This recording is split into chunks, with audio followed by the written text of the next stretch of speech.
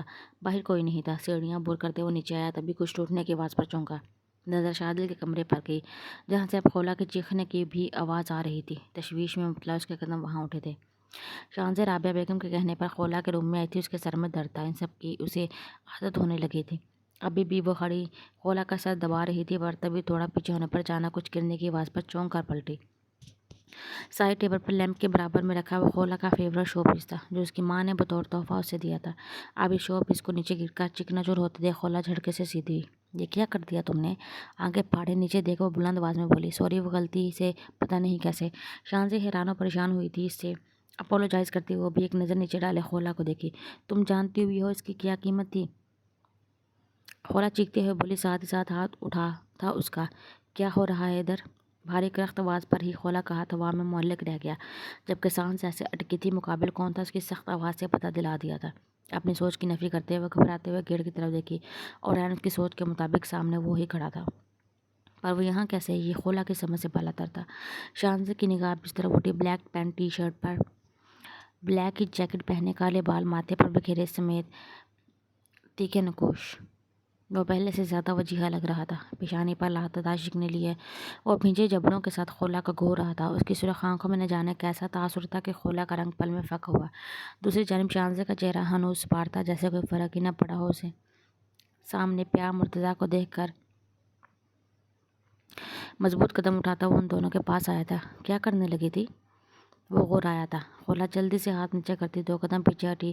اس کی پیشانی پر بڑی ڈگیں انتر کے اشتعال کا پتہ دے رہی تھی۔ کچھ پوچھ رہا ہوں میں۔ اس کی دہاڑ پر خولا بری طرح گھبرائی جبکہ رابعہ بیگم اور مرتضیٰ صاحب روم سے نکلے۔ آواز کی سمت بڑھے تھے جو کہ شادل کے کمرے سے آ رہی تھی۔ ارے پیام تم؟ کمرے میں آتے ان کی نظر جیسے ہی پیام پر پڑی وہ خوشگوار حیرت سے بولی پر تب بھی حالات کا جائزہ لیتی حیرت سے پوچھنے لگی۔